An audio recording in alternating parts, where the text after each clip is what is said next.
कर जेबों में आशाएं, दिल में है अरमान यही, कुछ कर जाएं, कुछ कर जाएं। सूरज सा तेज नहीं मुझ में, दीपक सा जलता देखोगे।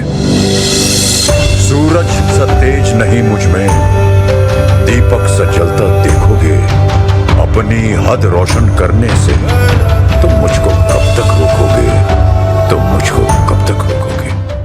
मिलिए ऐसे परिवार से जो भारतीय सेना में 90 साल का जीता जागता दस्तावेज बन चुका है।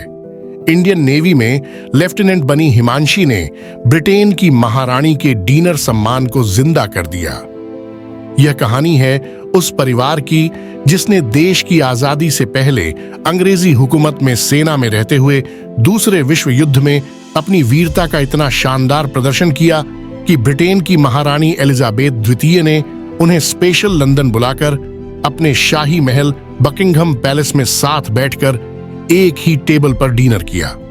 देश की आजादी के बाद जितने भी बड़े युद्ध हुए, इस परिवार का कोई ना कोई सदस्य सीधे दुश्मनों से दो दो हाथ करता हुआ नजर आया, शरीर पर गोलियां तक झेली।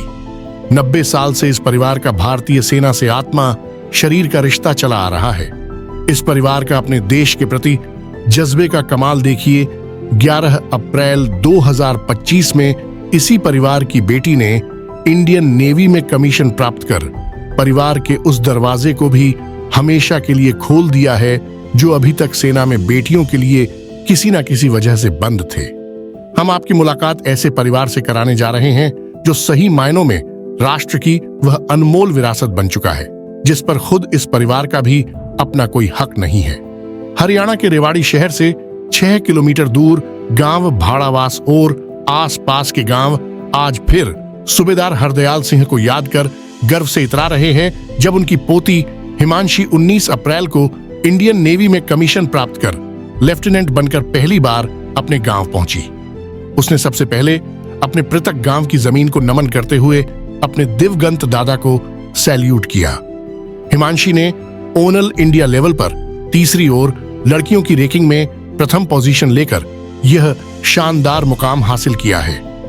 दैनिक रणघोष ने जब गांव पहुंचकर इस परिवार के सदस्यों से मुलाकात की तो लगा कि बेहद साधारण जीवन व्यतीत करते आ रहे इस परिवार की जीवन यात्रा तो पूरी तरह से देश के प्रति गौरवशाली इतिहास का वह दस्तावेज बन चुकी है जिसके हर पन्ने पर राष्ट्र के अलावा कुछ नहीं लिखा है।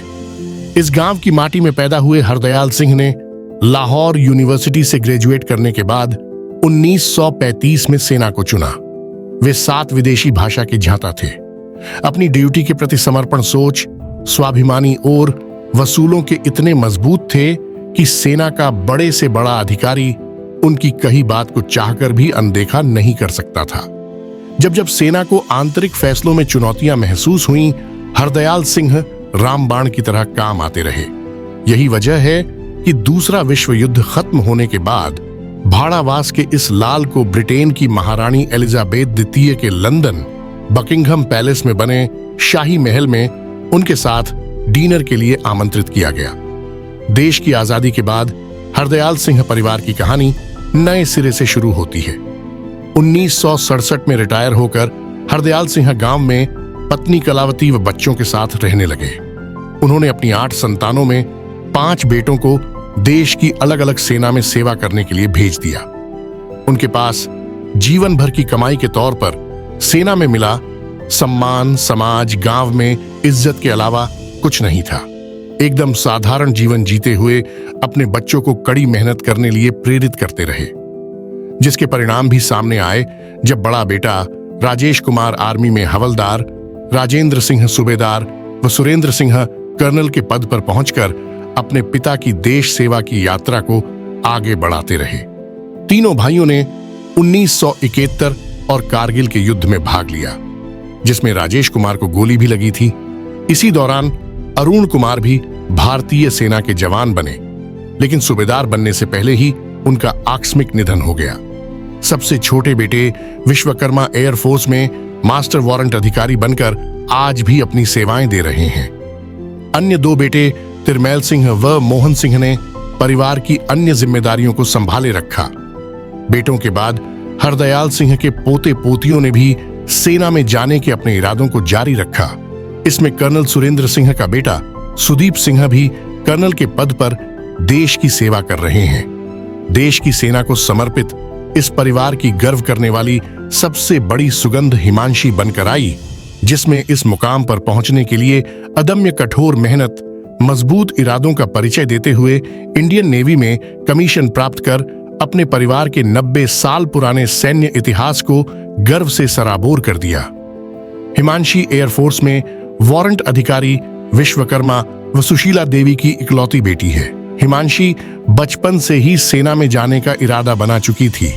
उसने परिवार के सदस्यों में दादा की जीवन यात्रा को सुनकर यह प्रण कर लिया था कि वह सेना के अलावा किसी भी क्षेत्र में कैरियर नहीं बनाएगी। इस तरह यह परिवार आज रेवाड़ी का गौरव बनकर राष्ट्रीय पटल पर भारतीय सेना का शानदार दस्तावेज बन चुका है।